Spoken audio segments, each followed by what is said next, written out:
Welcome back to my channel Venus group of commerce. और आज हम लोग का जो सीरीज चलेगा वो जनरल ट्रेड सेट 10 पे बात करेंगे। ठीक है, इसमें भी हम लोग चीज़ें को जब देखेंगे कि क्या क्या क्या हिस्ट्री वगैरह के क्वेश्चंस हैं जो आप लोगों को प्रोवाइड किए जाएंगे। अगर आपने नहीं देखे हैं तो देख लीजिए, आपको बहुत बेनिफिट क्रिएट। ठीक है, ये फिर स्टार्ट करते हैं। हाँ, आप जगह ये हमारे कुछ हैंडल्स हैं, इंस्टाग्राम है, पेज है, इस पर आप जरूर जुड़ जाइए क्योंकि इससे आपको क्या हो जाएगा, बहुत ज़्यादा हेल्प मिलेगी। ठीक है ना, इससे आपको क्वेश्चन प्रोवाइड किए जाते हैं। ये स्टार्ट करते हैं। फर्स्ट क्वेश्चन क्या है आपके पास?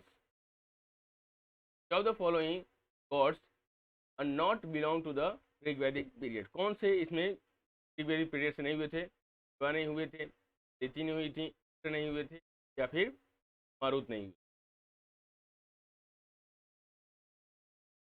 हाँ तो बताइए, तो मैं बता दूं इसमें आपका ऑप्शन नंबर ए क्या है, करेक्ट है। शिव जी का क्या था ऋग्वैदिक काल में, वो चीजें नहीं बताई गई थी। ठीक है ना, है नेक्स्ट क्वेश्चन।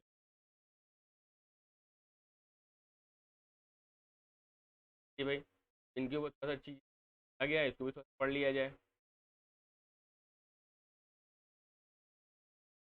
तो ऋग्वेद में वर्णित देवता में इंद्र, अग्नि, वरुण, सोम, सावित्री, विष्णु, अदिति, अप्सराएं, रुद्र, उमा, उषा और और कई अन्य शामिल हैं, लेकिन भगवान शिव का कोई जिक्र नहीं था। इंद्र को पुरंदर यानी कि किले को तोड़ने वाला के रूप में जाना जाता था। 250 ऋग्वैदिक का भजन इंद्र को समर्पित है। वह सबसे महत्वपूर्ण देवता थे और अग्नि सूची में के स्थान पर थे। ध्यान दीजिए, सबसे महत्वपूर्ण देवता के नाम से जाने जाते थे। कौन जाने जाते थे? ठीक है, आइए फिर नेक्स्ट क्वेश्चन। क्या बोल रहा है भाई? बोला सबसे ओल्डेस्ट वेद कौन सा है? सबसे ओल्डेस्ट, सबसे प्राचीन वेद किसको कहते हैं? सबसे प्राचीन वेद कहते हैं हम लोग किस चीज को? ऋग्वेद को कहते हैं, ऋग्वेद को। अथर्ववेद को किसको कहते हैं? जादू टोने का वेद के नाम से भी इसको जाना जाता है। पुराना कौन था? ऋग्वेद था, ये तो बता ही दिए हम लोग। ठीक है ना, चलिए सामवेद किसके लिए था, ये थोड़ा सा फट से आप लोग लिख करके बताइए कि सामवेद किस किस कारण से इसको जाना जाता है। ठीक है, ये इस पे आते हैं, देखते हैं क्या बोला है। ऋग्वेद विश्व का सबसे प्राचीन ग्रंथ, धार्मिक ग्रंथ है। इसमें 1208 सूक्त हैं, ठीक है, और 10,600 क्या है आपके श्लोक हैं। 10 मंडलों से ये मिलकर बनाया है कि मंडल कितने हैं? 10 है। देखिए ये सारे के सारे आपके क्वेश्चन यहाँ पे मिलेंगे आपको ऑब्जेक्टिव टाइप क्वेश्चन में। ठीक है, तो इसलिए एकदम विशेष तौर पे और ध्यान से शुरू से लेकर के अंत तक वीडियो को देखा करिए ताकि आपकी जो कॉन्सेप्ट है वो क्लियर हो सके और अच्छे तरीके से आप कर सकें। ये नेक्स्ट पे आता बोला है the oldest school of the Indian philosophy is. बोला दर्शन, भारतीय दर्शन शास्त्र की सबसे पुरानी पाठशाला क्या है? क्या है? प्रतिष्ठा है, ठीक है, कर्म मीमांसा है, योग है, या फिर सांख्य है? मैं बता दूं आपका सांख्य है। क्या है ये? सबसे पुरानी पाठशाला के नाम से जाना जाता है। ये इस पे देख लेते हैं। है, हाँ है।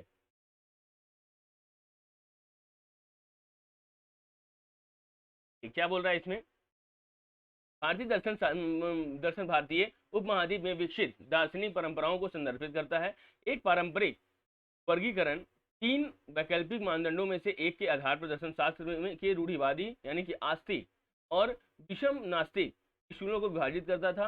क्या यह वेदों को ज्ञान के एक वैध स्रोत के रूप में मानता है? क्या स्कूल ब्राह्मण और आत्म के परिसर में विश्वास करता है? और क्या स्कूल परलोक और वेदों देवों में विश्वास करता है? इस हिंदू दृष्टिकोण से रूढ़िवादी भारतीय हिंदू दर्शन के 6 प्रमुख स्कूल हैं: न्याय, वैशेषिक, सांख्य, योग्य, मीमांसा और वेदांत। और 5 प्रमुख विषम स्कूल जैन, बौद्ध, आजीविका, अजान और चारवाक। ठीक है, हालांकि वर्गीकरण के अन्य तरीके हैं। उदाहरण के लिए विधारण्य भारतीय दर्शन के 16 विद्यालयों की पहचान करता है जिसमें शैव और राशेश्वर परंपराओं से संबंधित इसको माना जाता है। आइए फिर नेक्स्ट क्वेश्चन। नेक्स्ट क्वेश्चन क्या बोल रहा है भाई? नेक्स्ट क्वेश्चन आपको बोल रहा है कि ऋग्वेद में गायत्री मंत्र किसे संबोधित करता है? सावित्री को करता है, उषा को करता है, इंद्र को करता है, या फिर अग्नि को करता है? आपको ये बताना है कि मैं बता दूं आपको, ये सावित्री को। ठीक है ना, चलिए भाई नेक्स्ट आते हैं। अच्छा, गायत्री मंत्र कौन से मंडल में आता है आपको ये भी बताना पड़ेगा, है ना। गायत्री मंत्र कौन से मंडल में आता है आप इसको भी बताइए, क्या होता है ये आपको बताना है, मैं नहीं बताऊंगा। ध्यान दीजिएगा, कुछ आपकी भी मेहनत जरूरी है इसमें। आइए नेक्स्ट क्वेश्चन। बाकी है, देखिए एक्सप्लेनेशन दे दिए ना, इसके कारण कि आपको ये समझ में आ जाएगा कि कैसे कैसे है भाई। यही बात है, पूछते हैं कोई मतलब ही नहीं निकलता है फिर। बोला सावित्री को संबोधित करता है, ठीक है। ऋग्वेद के तीसरे मंडल में आ गया भाई, किस मंडल में है, तीसरे मंडल में गायत्री मंत्र का उल्लेख किया गया है। इसकी रचना ऋषि विश्वामित्र ने सूर्य देवता सावित्री की पूजा करने के लिए की थी। सावित्री एक वैदिक सूर्य देवता है, अधिकतम संख्या में भजन इंद्र को समर्पित, ठीक है ना। ये नेक्स्ट क्वेश्चन,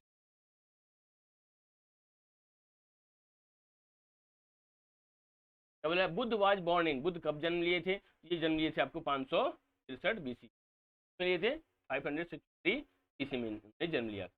आइए भाई, बौद्ध परंपरा के अनुसार, बौद्ध परंपरा के अनुसार गौतम बुद्ध 563 ईसा पूर्व में 483 ईसा पूर्व के बीच रहे, ठीक है, ध्यान दीजिएगा 563 से 483 का जन्म शाक्य वंश के एक कुलीन परिवार में हुआ था। कपिल वस्तु नेपाल में पास लुम्बनी में जन्म हुआ था, कपिल वस्तु में इनका जन्म हुआ था, ये बात एकदम अच्छे तरह से याद रखिए, ठीक है। कुशीनगर में क्या हुआ था ये आपको बताना, ठीक है ना। कपिल वस्तु में जब इनका जन्म हुआ था तो कुशीनगर में क्या हुआ था ये आपको बताना, ठीक है ना। और इन्होंने पहला ज्ञान कहाँ पर दिया था ये भी आपको बताना, ठीक। इनको ज्ञान प्राप्त कहाँ हुआ था ये भी आपको बताना। ये 3-4 क्वेश्चन है जिसको, जो कि आपके लिए बहुत ज्यादा इंपॉर्टेंट है, और ये तीनों चारों क्वेश्चन क्या करना है, अपना देख करके जाना, ठीक है। आइए नेक्स्ट क्वेश्चन,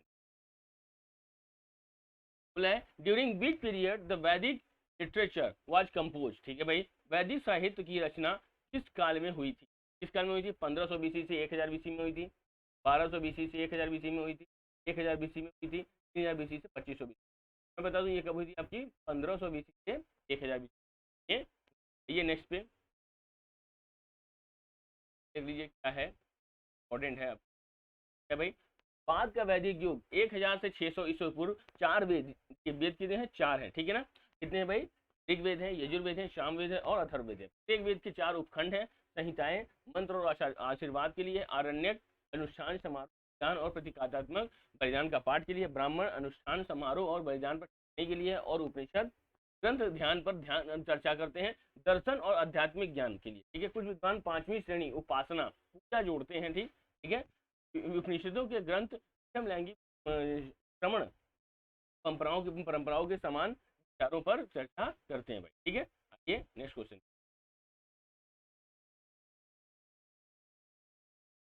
क्या बोला है, who discovered the Indus valley civilization, किसने किया था, राखालदास बनर्जी ने, एल ने, उसके बाद श्री लियोनार्ड कोली ने, या फिर वीएस अग्रवाल ने। तो मैं बता दूं इसका आपका ऑप्शन नंबर 1 क्या है, करेक्ट है, राखालदास बनर्जी जी, ठीक है।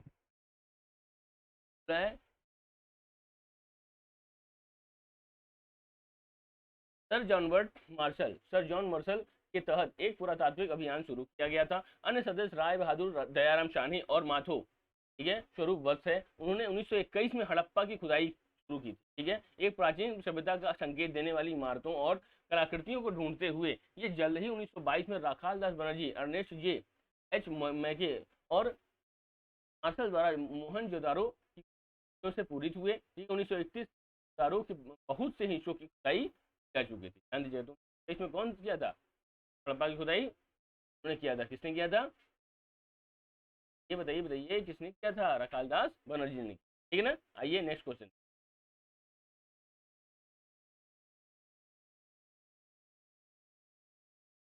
बोला बौद्ध धार्मिक ग्रंथ त्रिपिटक में लिखा गया है, ठीक है। बौद्ध religious script Tripitaka was written in, क्या बंगाली में लिखा गया था, पाली में लिखा गया था, लिखा गया था हिंदी में। कुछ क्वेश्चन आप लोग अपने से भी दे सकते, बंगाली में लिखेगा नहीं, संस्कृत में ये लिखी नहीं गई क्योंकि बौद्ध की भाषा कैसी थी, पाली थी, ठीक है ना, पाली में इसको लिखा गया। Next, the first permanent home of the Aryan in India was, Bharat में आर्यों का पहला स्थायी घर कहाँ था भाई, एक घर था इनका पंजाब में, था पंजाब में था, ठीक है। नेक्स्ट क्वेश्चन, आर्य शब्द का बोध होता है, आर्य शब्द का मतलब क्या होता है, आर्य शब्द का मतलब होता है रेस, है कल्टीवेशन, ठीक है, चलिए उसके बाद पोस्टल सोसाइटी नहीं होता है, ये होता है क्या, रेस होता है। ये नेक्स्ट पे होता है, देख लिया जाए,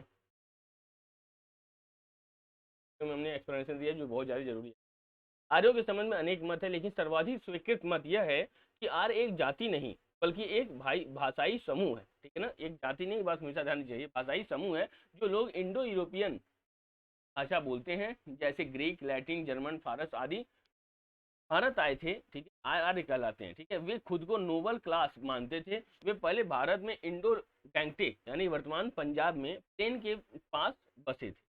भाई आइए नेक्स्ट क्वेश्चन पे, क्या बोल रहा है। Buddhist doctrines are content in, बौद्ध मत निहित है किसमें, उपनिषद में, ठीक है, पाड़ा में, के बाद जटाकस में, या फिर सत पथ में। ये भाई किया गया है, धम्म पाड़ा में क्या है, ये चीजें बताई गई हैं, क्या चीज, बौद्ध मत। नेक्स्ट में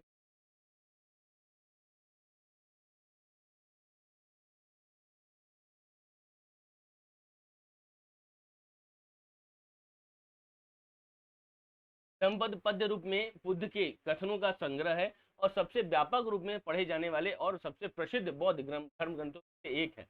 धम्मपद का मूल संस्करण खुदा का निकाय में है, जो थेरवाद थेरवाद बौद्ध धर्म के पाली कैनन का एक प्रभाग है। जातक मानव और पशु दोनों रूपों में गौतम बुद्ध के पिछले जन्मों से संबंधित भारत के मूल इतिहास का एक विशाल शरीर है। भविष्य के बुद्ध एक राजा, एक परित्यक्त, एक देवता, एक हाथी के रूप में प्रकट हो सकते हैं, लेकिन किसी भी रूप में वह कुछ सद्गुण प्रदर्शित करते हैं जो इस कहानी से उत्पन्न हो। ठीक है, आइए नेक्स्ट पे।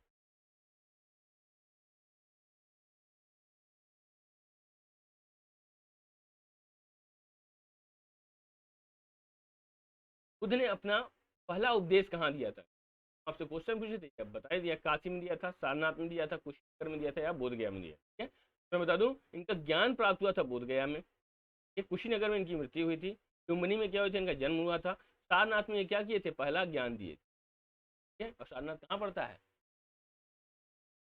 ये बनारस में है, वहां पे ये पड़ता है, वाराणसी। ठीक है, आइए नेक्स्ट पे। बोले कौन सा शासक बुद्ध और महावीर दोनों का समकालीन था, क्या बात है भाई, बुद्ध और महावीर दोनों का था, तो ये था कौन, अजात शत्रु थे, जो बुद्ध के भी थे और महावीर स्वामी। अच्छा, महावीर जी किस धर्म से रिलेटेड थे, बुद्ध बुद्ध बौद्ध धर्म से रिलेटेड हमने बात की है, महावीर किस धर्म से रिलेटेड थे आपको बता। ठीक है, नेक्स्ट क्या है, अजात शत्रु अजात शत्रु अजात शत्रु, भाई बहुत अजात शत्रु, सब करी लिया जाए।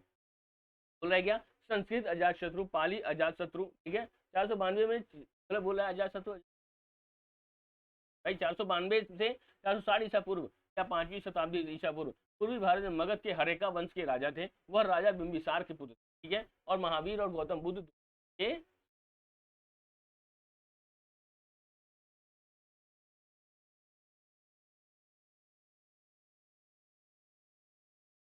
क्या बोला, प्रारंभिक बौद्ध साहित्य में जीवाका का उल्लेख है, चेंज के रूप में इस रूप में या फिर किंग, मैं बता दूं ये किसके रूप में है, ये है ना, किसके रूप में।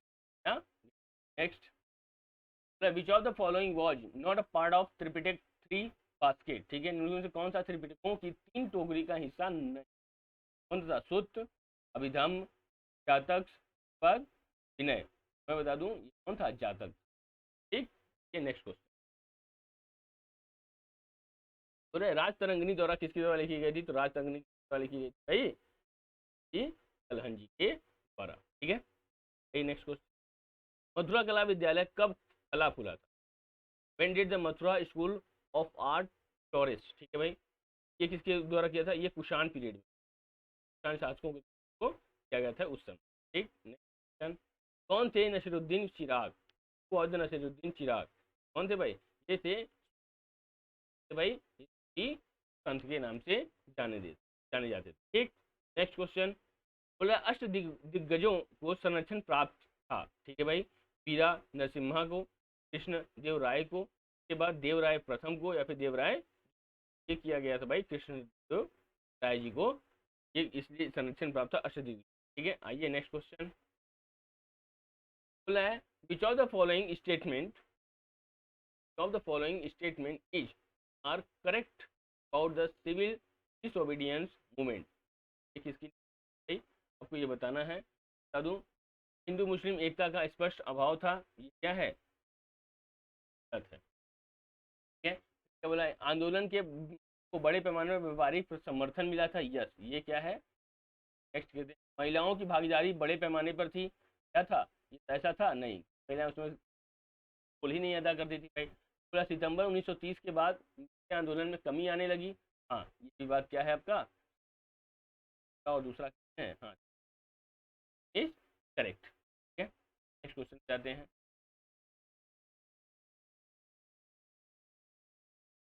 At the time of which of the following events movements Jawaharlal Nehru admitted that never before in history had such unified statements been manifested by various divergent section of the population। बोला है कि किस घटना आंदोलन के समय जवाहरलाल नेहरू ने स्वीकार किया था कि इतिहास से पहले कभी भी आबादी के विभिन्न वर्गों द्वारा ऐसी कट नहीं हुई थी तथा आईएनए ट्रायल के द्वारा है आपका आईएनए ट्रायल के द्वारा ही ऐसी बातें करते हैं। विच of the following organisations period did not approve of the quite India movement, उनमें से किस संगठन व्यक्ति ने भारत छोड़ो नहीं दी? तो अम्बेडकर जी ने, तो महासभा ने, मुस्लिम लीग ने, क्या की थी नहीं थी। ठीक है, नेक्स्ट है the basis of the which formula plan Gandhi ji in April 1944 proposed talks with Jinnah which Jinnah refused to accept। ठीक है भाई, अप्रैल 1944 में गांधी जी ने किस सूत्र योजना के आधार पर जिन्ना से वार्ता का प्रस्ताव रखा जिसे जिन्ना ने अस्वीकार कर दिया था? इसे राजाजी फॉर्मूला, 3 जून प्लान, बाद अगस्त ऑफर, इसके बाद वेवेल प्लान। बता दो ये राजाजी फॉर्मूला है, पढ़ लीजिएगा राजाजी फॉर्मूला क्या होता है, उसको आप पढ़ लीजिएगा। ठीक है, बोला गया who of the following funded the independent labour party इन 1960। बोला है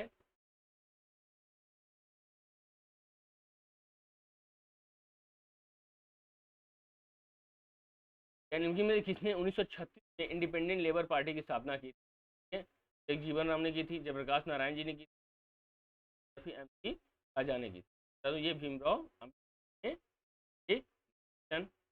नहीं है, खत्म हो गया। ठीक है, थैंक्स फॉर वॉचिंग कॉमर्स। अगर इसी तरीके से आपकी तैयारी होती रही तो आपका बहुत बढ़िया चीज़ें हो जाएगा। ठीक है, ये ध्यान दीजिएगा कि आपका जो इंस्टाग्राम, टेलीग्राम और फेसबुक पेज है, इस पर आप जरूर से जरूर जुड़ जाएं और हमारी ये ऐप को डाउनलोड कर सकते हैं, क्योंकि आपको पीडीएफ हमारे ऐप पे मिल जाएगी। आराम से तरीके से आप कर सकते हैं, उसमें भी है तो आप उसको भी आप कर सकते हैं, बेनिफिट है। ठीक है, उम्मीद करते हैं आप लोग ठीक होंगे, आगे इसी तरह से पढ़ाई। ठीक है।